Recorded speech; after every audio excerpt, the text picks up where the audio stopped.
Alright guys, today we're going to be focusing on a superheat charge. You normally do a superheat charge on a unit without a TSV valve. Alright, and basically what the superheat is doing is basically measuring the low side of your system. So inside this manifold right here, which is a compound gauge because it reads positive pressure and it also reads negative pressure, this is the manifold we're going to use to monitor our superheat. Alright, inside your manifold you have your pressure on the outside and you have your temperature. I know in a 410A or a R22 system, a 40-degree coil is normally what I'm trying to operate at. That's the most efficient temperature, so I can boil off all the refrigerant and turn it back into saturated vapor. By having a 40-degree coil, it operates the most efficiently, and that's what I'm looking for. But also, I'm looking for superheat. Superheat is basically any heat added to the refrigerant after it leaves the coil, and this is where your superheat starts in your system. You have the vapor refrigerant in this line right here as it comes out that coil. Superheat is added, that way you can make sure as that refrigerant leaves that coil, it's going to stay a low temperature, low pressure vapor all the way back to the compressor. If you didn't have superheat, things would change and you might get liquid coming back to your compressor. That line is also insulated, that way the outside temperature don't affect the freon in that line. If you didn't have insulation on there, you'll lose your superheat, you will also lose your temperature because the outside air would be absorbed by that line being that it's cold. Remember, heat moved to a colder substance. So that line would be extremely cold and it would start absorbing heat from the outside air. So to make sure I maintain the proper superheat and make sure I maintain the low temperature, low pressure vapor, I keep it in this line right here and I keep it insulated. It comes into the compressor. Compressor's going to discharge it as high pressure, high temperature vapor. Alright, I don't want liquid coming into the compressor. That's why superheat is so important. Alright, this is the 410A system. So I'm going to charge it according to how you charge a 410A system, and that's always going to be liquid. As we discussed in previous videos, you want to charge it liquid because you have more than one refrigerant and they have different boiling points.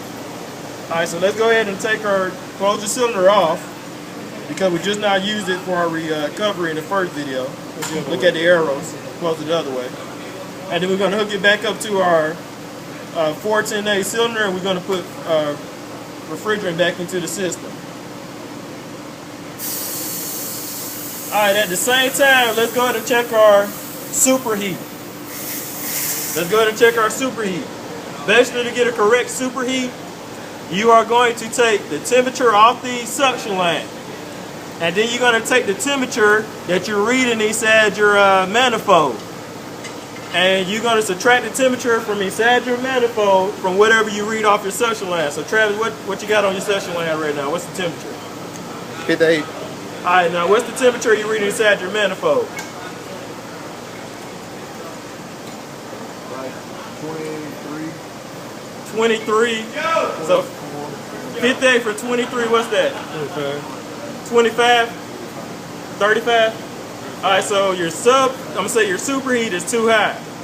Anytime your superheat is too high, you need to add refrigerant. It's the opposite of subcooling. When subcooling is too low, you add refrigerant. When superheat is too high, you add refrigerant. So the only way we're gonna get this superheat in a working range, we're gonna have to add refrigerant to the system. Alright, are we hooked up? Alright, go ahead and open up your valve. And remember, we also got to purge. When you open that valve, we're going to have to purge as the refrigerant comes up here into the manifold. Alright, good job. Turn the cylinder upside down because we're doing a liquid charge.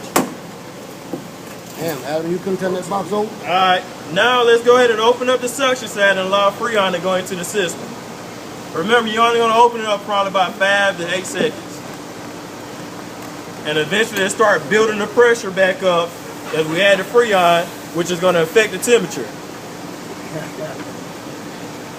And it takes a while to probably get what we're looking at, but eventually we want to be as close as we can to this 40 right here. And then we also want our superheat to be close to 10 to 15. Alright, so you want to allow the system to run a little bit after you allow the freon in the system. Take another superheat reading. If it's still off, of course, add freon. I know I'm like 35, so I know I need to add quite a bit of Freon, and I'm not quite at 30, so I know I still got a little bit of room to make up. Like I said, a 4-degree coil is what you're looking for. But if we get the right superheat before we get to that 4-degree coil, I'm just going to go by what my superheat is. Also, things that can affect your superheat, you have an evaporator coil over here. A dirty evaporator coil will affect your superheat. If the fan motor on the inside isn't running, it would affect your superheat. So sometimes you have to make sure those issues are taken care of before you put any refrigerant in the system. But we already know, clean evaporator, fan running, we don't have an issue there. All right, let's go ahead and add some more Freon. I got a question.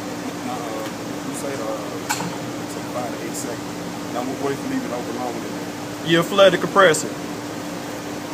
If you leave this side open longer than that 5 or 8 seconds, you'll flood it. It'll have too much liquid coming into the compressor faster than it can actually flash it over before it actually comes in the system. When you open it up for probably about 5 or 8 seconds, you basically metering the refrigerant in. You're controlling how much is actually going in the system, and then you allowing it a little bit of time to work your way through the system before you open it back up. If I just open this up and I'm putting liquid in on my low side, I'm going to flood that compressor because eventually all that liquid is going to start backing up and it's going to start building up in that compressor, and instead of it pumping vapor, it's going to start pumping liquid. So never leave it open longer than, you know, the recommended time. And really we're supposed to have like a little restrictor on here, on your, where it comes into your system, right here on the blue manifold where it connects, we should have a little restrictor, and that will actually flash it over for us to make sure it's all vapor going in there. But this is another method of charging if you don't have that restrictor. All right, another method. All right, let's say I want to add some Freon to it. I can open this up. Try to open it up to probably about 10 psi. So you just want to kind of crack it. So you just open it up for 10 psi and you just kind of throttle it as it goes in. And in this method, you just constantly just keep on adding. It's kind of difficult to do when the system, you know, this low of a charge. So the best method we can use right now is just probably about the 5 to 8 seconds.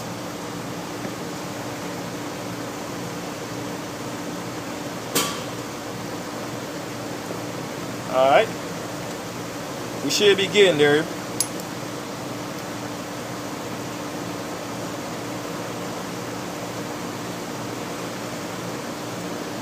We successfully have reached 30, 56 in here.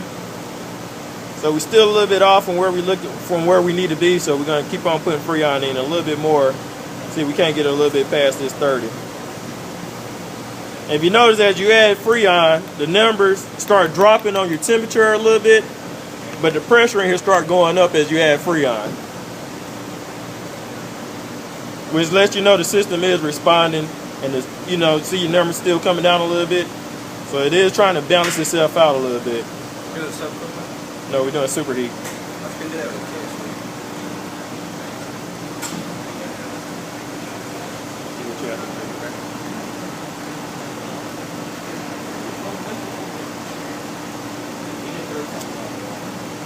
You can do superheat with a TSV valve. You can do it with a superheat video. Let me say you can do it with a super.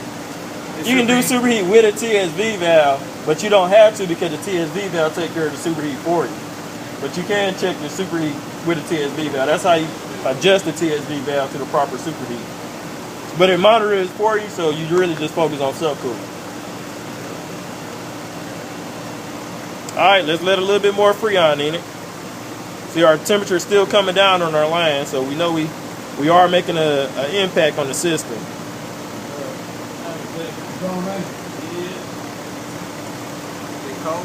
Okay.